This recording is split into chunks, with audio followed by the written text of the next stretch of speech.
Hey there, people. Well, I just couldn't help myself. I can't help coming out and talking about this story. This story that's come out lately about this St. Michael's Church in Brattleboro, Vermont.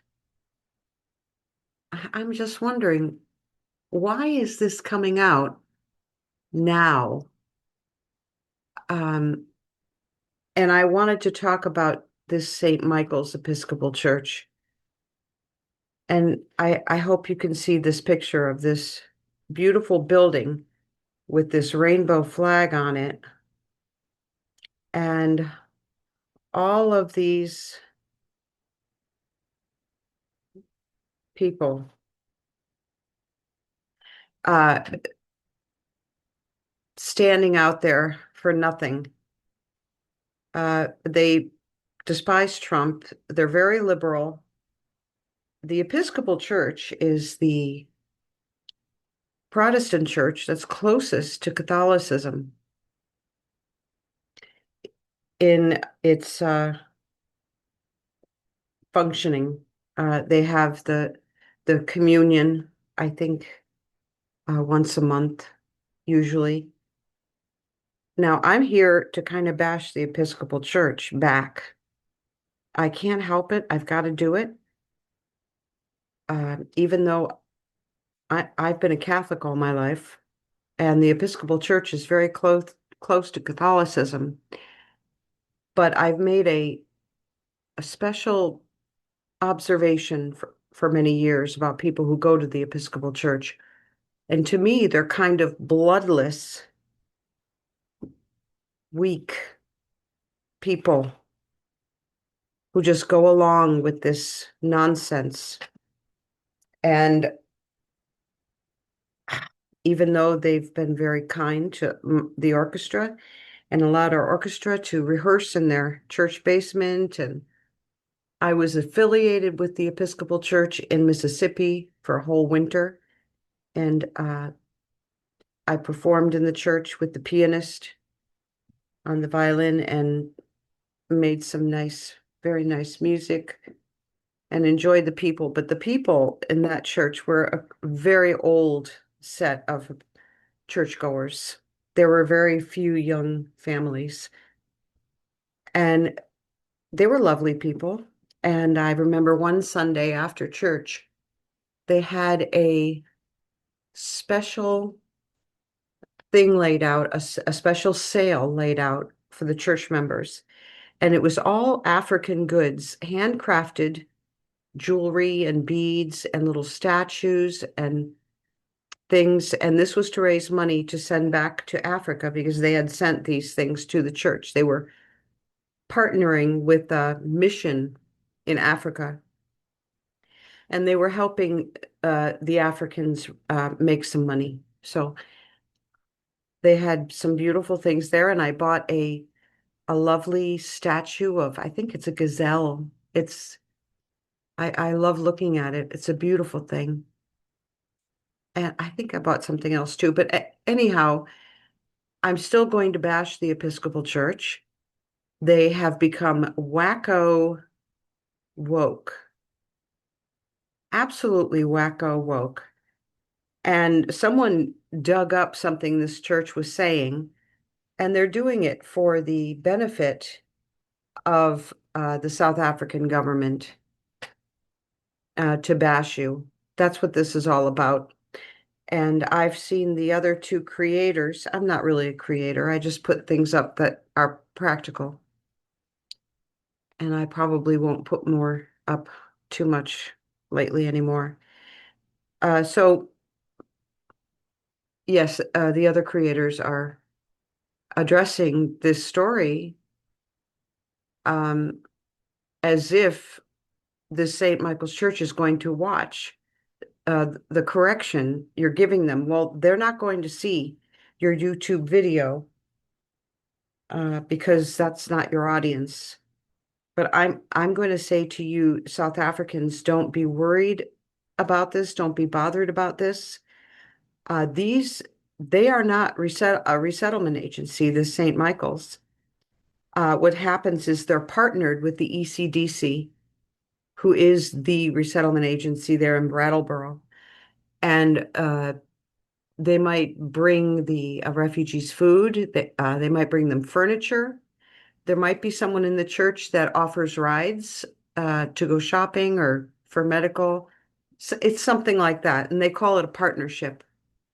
So, in the big scheme of things, this St. Michael's Church is meaningless now, almost, meaningless.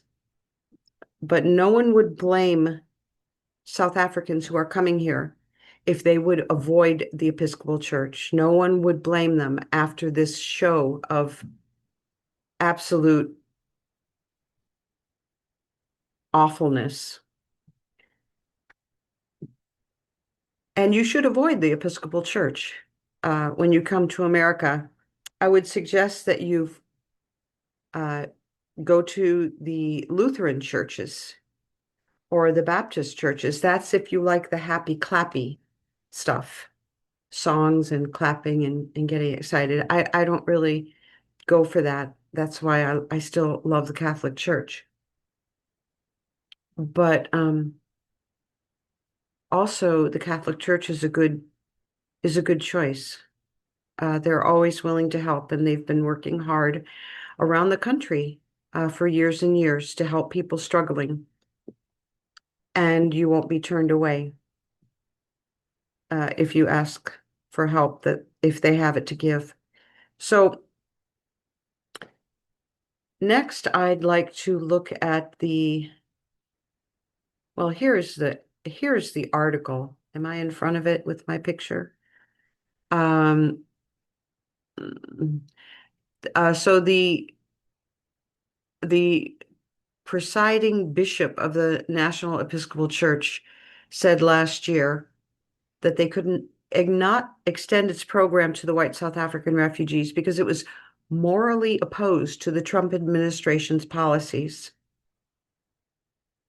Well, if I remember when this came out, and if the Episcopal Church wants to remain ignorant of the truth and be hateful and pull out, that's fine.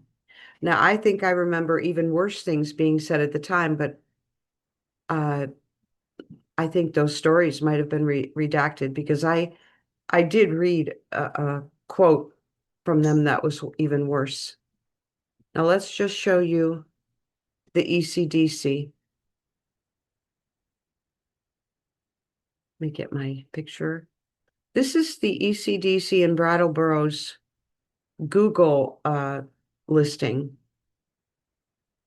Now, they've got a rating of 1.0. I've never seen anything so low in my life. And I wouldn't blame any of you if you were very unhappy when you heard you were going to Brattleboro. Even though it's Vermont and New Hampshire are beautiful, they're all mountains, all little towns, lots of trees, uh, quaint little towns, historic. My sister went to college up in New Hampshire. Uh, but still, it's I wouldn't blame you for being unhappy because if there's an atmosphere of unwelcomeness, that really changes things, doesn't it? Just in your mind, it can change things, even though nothing real happens on the ground that makes you feel unwelcome. Okay, so that story is pretty useless. ECDC in Vermont has said we help everybody. We don't take a stand on that, and that is the proper attitude to take. If you're a resettlement agency, I've had some very good conversations with ECDC caseworkers where they've been very helpful. I will say that. Okay, that's enough of Brattleboro, Vermont for the moment. Let me know if any of you are going there. Okay, next I would like to speak about outmigration. I think it's time for us to really talk about discouraging outmigration So many people are landing up in trouble. So I'm just going to read this. Outmigration is moving away from your agency shortly after arrival. Be very careful before deciding to outmigrate for a promise of a job or more community support.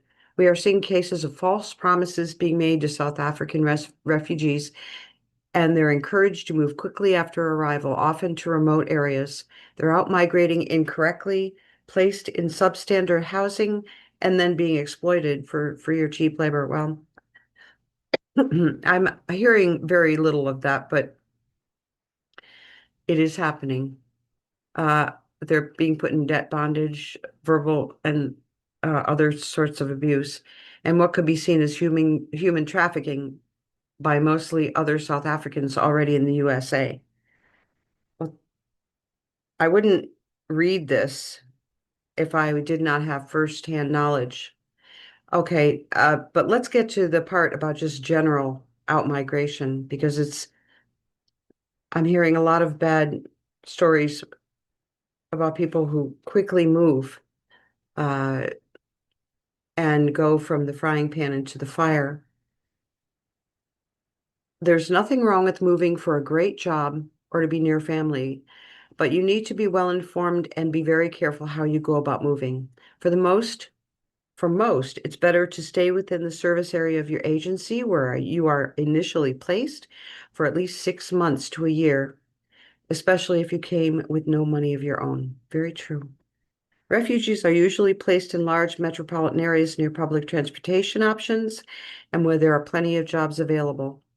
Be careful moving to a place where you are promised more support, such as a small remote towns, but then finding well-paying jobs or transportation is not that easy. Yes, that's true.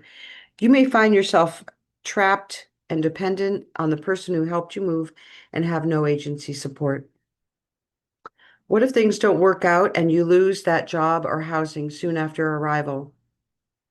Well, this has happened. Your agency helps secure initial housing for you as they back your lease sometimes. Um, Usually it's a sort of agreement uh, to let the refugee sign. And then they tell them they can guarantee a certain amount of months rent. Um, and that they say they'll pay your rent if you don't. If you leave your agency, you lose this support and may not be able to secure a lease on your own. Landlords require many things that you may not yet. If you move too soon, first month's rent, last month's rent, security deposit, application fee, background check, social security number, a good credit score, and a job showing a minimum of 3 times the rent amount in monthly income. And that is what they are requiring in general. Now, down in Texas, they're less stringent. They require less. But up here, it is 3 times the rent amount in monthly income. There are a lot of places I would not be qualified to rent around here. Thank goodness I own. Remember, a lease is a legally binding contract. If you break your lease incorrectly, there are consequences. A landlord can come after you for any unpaid months of rent. Read and understand the terms of your lease and negotiate before signing any contracts. I would definitely encourage people to try to negotiate a 6 month lease instead of a year lease. Absolutely.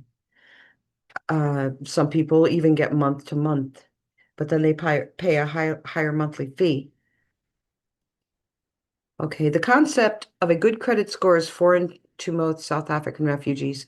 It can take months with effort to build up a good enough credit score that any landlord will accept. Well, if you are really in desperate straits and you have a job and you're living out of a hotel, the fact that you have a job can serve as a replacement for a credit score. If you speak to a owner landlord, if you're speaking right to the person who makes the decision about whether this house or apartment can be rented, it would be house uh, in that instance. Most refugees are only aware of the 2,000 per person budget amount available to them, but agencies have other programs funding available after that budget is depleted for the 90-day period, when or the 90-day period is over, whichever comes first.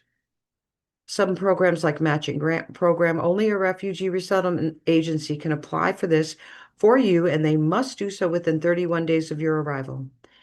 If you leave your agency and don't sign up with another one correctly and in time, you may lose that possibility of funding. Well, I just want to say here that many things are changing right now within the program. Okay. Many things are changing.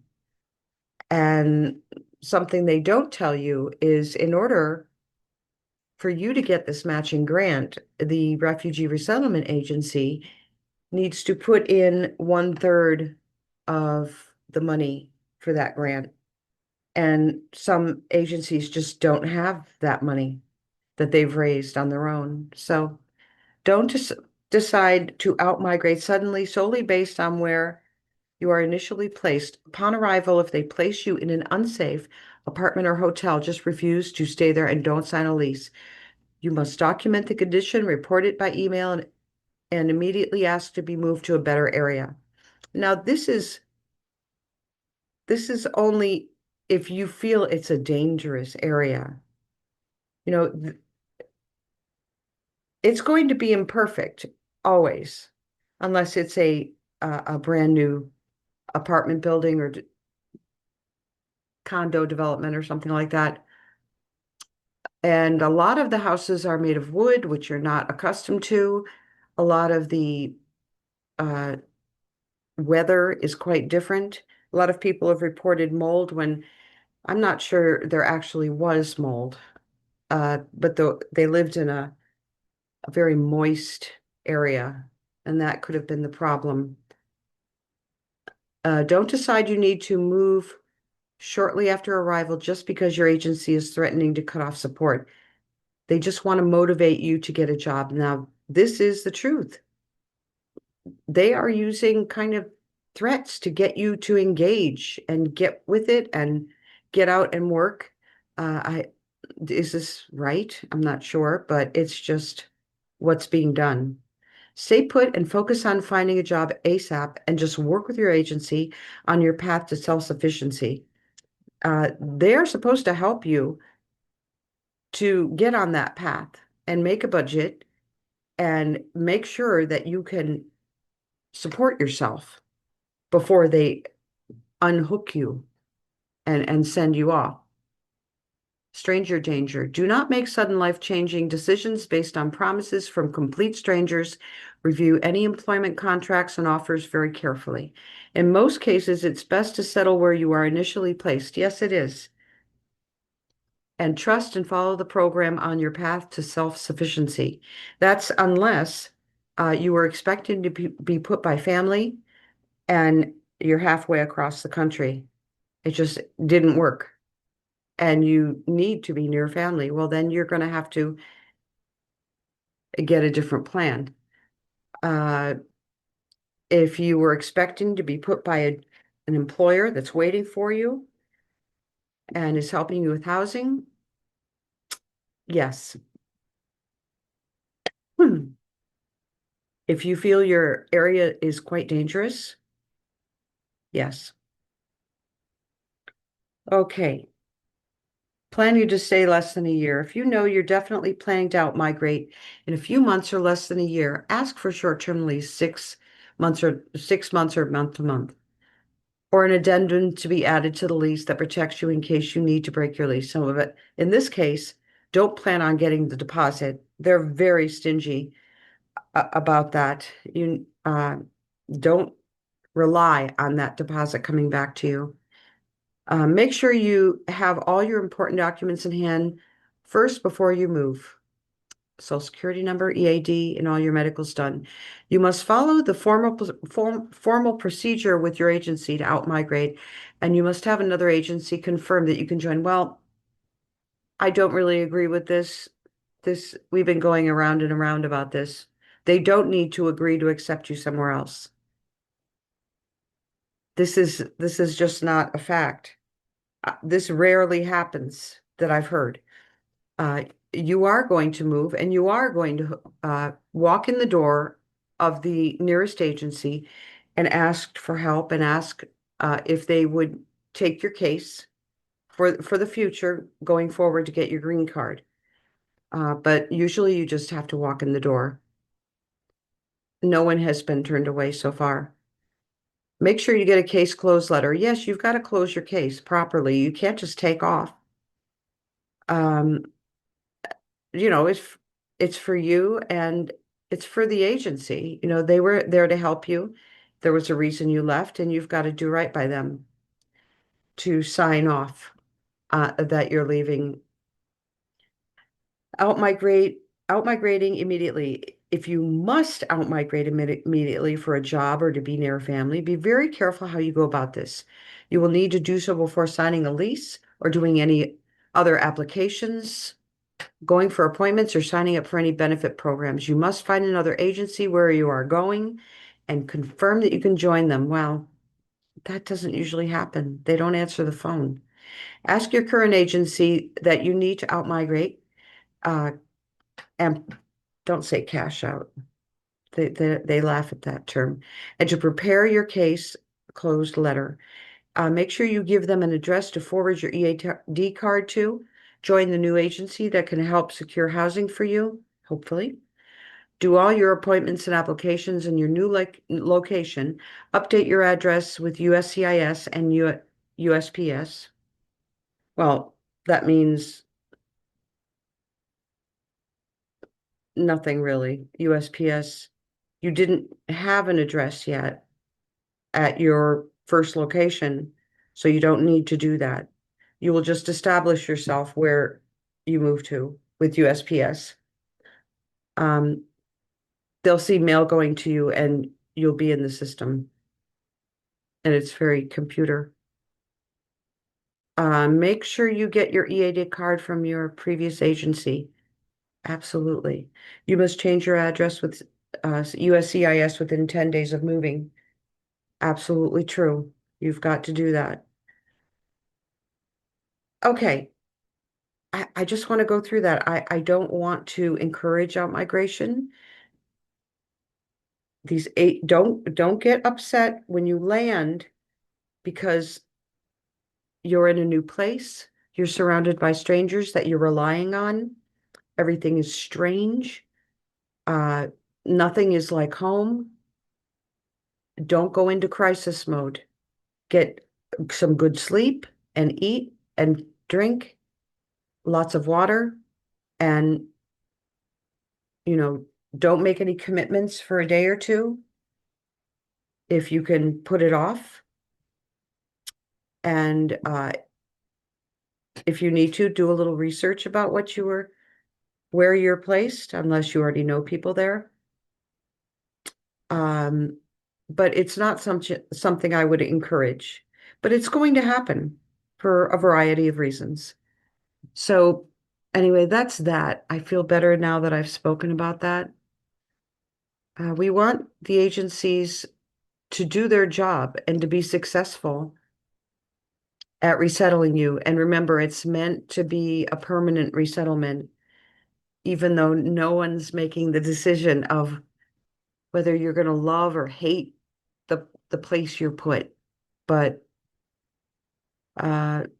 yeah, good luck, everybody. Okay.